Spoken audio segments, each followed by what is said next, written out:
Pakai pembalut ternyata ada triknya loh. Ini cara tepat dan juga kebiasaan yang salah yang wajib kamu hindari.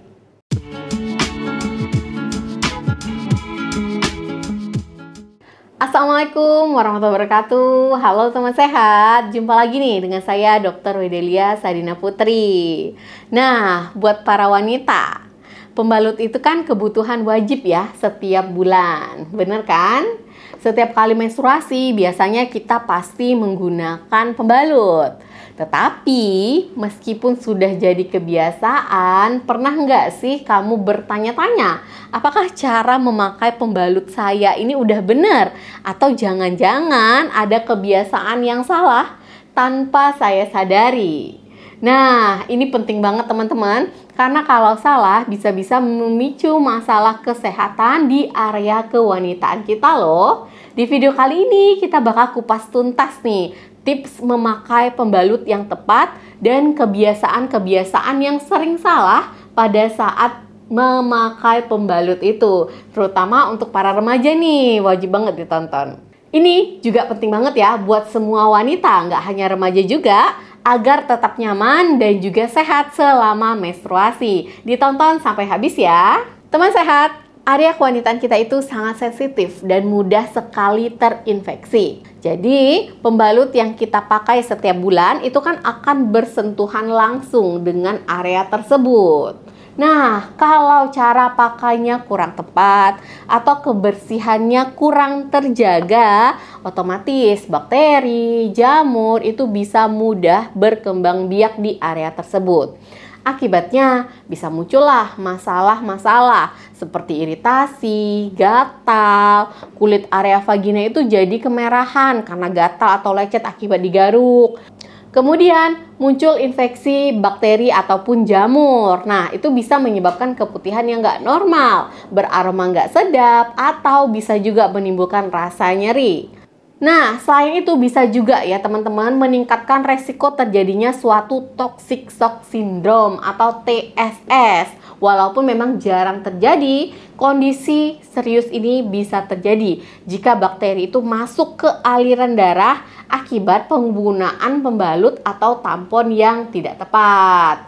Jadi, ayo deh kita perhatikan baik-baik. Tips memakai pembalut yang tepat dan higienitas yang harus kamu terapkan. Yang pertama, cuci tangan dulu sebelum dan setelah memakai pembalut ya teman-teman. Ini adalah langkah paling dasar tetapi sering banget dilupakan. Pastikan tangan kamu bersih dengan sabun juga ya nyucinya dan juga dengan air mengalir sebelum membuka kemasan pembalut baru dan setelah menggantinya. Ini bisa mencegah perpindahan bakteri dari tangan ke pembalut atau sebaliknya. Yang kedua, pilih ukuran dan jenis pembalut yang sesuai dengan kamu. Jadi yang pertama, sesuaikan dengan aliran darahnya. Hari keberapa nih? Ada pembalut tipis ya untuk hari-hari yang ringan. Ada juga pembalut yang agak tebal atau yang ada maxi pads ya, itu untuk hari-hari deras. Dan ada juga yang khusus malam hari. Biasanya yang malam hari kan lebih panjang. Jadi memang harus dipilih pembalutnya itu sesuai dengan aliran darah kita itu sedang di fase apa, agar nggak bocor supaya kamu tetap nyaman. Pilih juga bahan yang nyaman, karena beberapa wanita itu mungkin sensitif nih terhadap bahan-bahan tertentu. Jika memang ada iritasi, coba ganti ke merek lain atau jenis pembalut yang bahannya lebih lembut atau yang hipoalergenik. Kalau sekarang kan udah banyak ya macam-macam jenis pembalut. Yang ketiga, ganti pembalut secara rutin. Maksimal itu setiap 3-4 jam sekali wajib diganti. Ini adalah aturan emas. Walaupun darah head kamu tuh sedikit atau pembalutnya rasanya kok belum penuh kok dok, gak apa-apa teman-teman, wajib diganti setiap 3-4 jam sekali ya. Karena darah head itu adalah media yang sangat baik nih untuk pertumbuhan bakteri. Jadi semakin lama pembalut nggak diganti, maka semakin tinggi resiko iritasi dan infeksi yang mungkin akan kamu alami. Yang keempat, cara melepas dan membuang pembalut bekas dengan benar. Jadi gulung pembalut bekas tadi ya kalau mau dibuang. Jadi gulung pembalut bekas dari arah depan ke arah belakang atau sebaliknya juga boleh. Dan rekatkan dengan perekat yang ada di pembalut baru kalau memang ada. Atau teman-teman bisa ditutup ini pakai tisu toilet yang ada di toilet tersebut. Kemudian setelah dilipat ya, buang ke tempat sampah bertutup. Jangan pernah ya teman-teman membuang pembalut bekas itu ke kloset karena bisa menyumbat. Atau kalau memang teman-teman punya plastik, bisa masukkan ke dalam plastik dulu, diikat baru dibuang ke tempat sampah yang tertutup untuk menjaga kebersihan dan juga mencegah aromanya itu kemana-mana. Jangan pernah menyiramnya itu secara terbuka teman-teman. Pastikan dulu ya pembalut bekas itu tergulung rapat dan juga tidak terlihat. Yang kelima, bersihkan area kewanitaan pada saat mengganti pembalut. Itu wajib.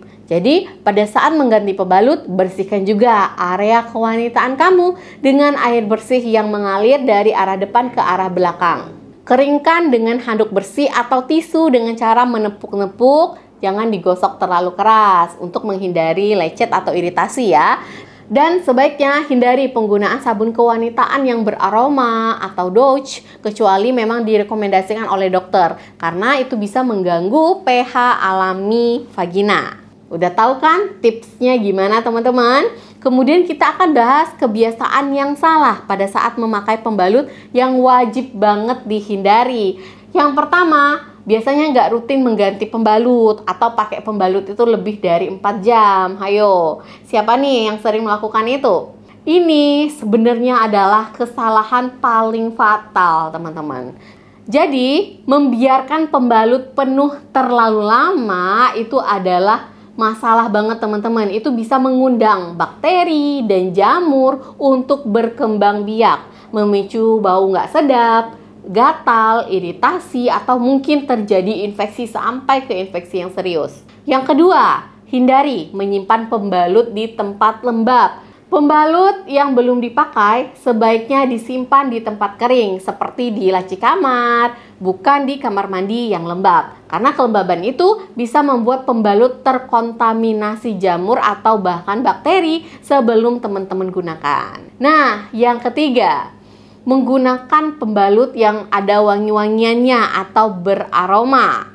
Pembalut dengan wewangian atau pewarna tambahan itu seringkali mengandung bahan kimia yang bisa saja mengiritasi kulit sensitif di area kewanitaan dan juga bisa memicu alergi. Lebih baik pilih pembalut tanpa aroma ya teman-teman atau tanpa wangi-wangian. Yang keempat, tidak mencuci tangan sebelum ataupun setelah mengganti pembalut. Seperti yang udah saya sebutkan tadi, mengabaikan cuci tangan itu adalah gerbang masuknya kuman. Sebaiknya kebiasaan ini jangan dilanjutkan ya. Yang kelima, membilas area kewanitaan dari belakang ke depan. Ini salah besar karena membilas dari belakang ke depan atau dari area anus ke area vagina itu bisa saja memindahkan bakteri dari area anus itu ke bagian vagina atau ke saluran kemih kamu yang bisa beresiko menyebabkan infeksi saluran kemih atau infeksi pada vagina. Tetap ya selalu bilas dari arah depan ke belakang, jangan sebaliknya teman-teman. Yang keenam, menggunakan pembalut yang basah atau sobek kemasannya. Jadi kalau pembalut yang kemasannya udah sobek atau pernah terkena air, sebaiknya tidak digunakan lagi karena kebersihannya sudah tidak terjamin teman-teman. Kesimpulannya, memakai pembalut itu bukan cuma ditempel saja. Ada banyak tips dan juga kebiasaan-kebiasaan yang harus diperhatikan supaya area kewanitaan kamu tetap bersih, nyaman, dan yang paling penting itu terhindar dari masalah kesehatan di area kewanitaan. Mulai sekarang, ayo deh, lebih peduli ya dengan cara memakai dan juga mengganti pembalutmu. Kesehatan kamu adalah prioritas. Apakah teman-teman ada kebiasaan yang baru kamu tahu ternyata itu salah?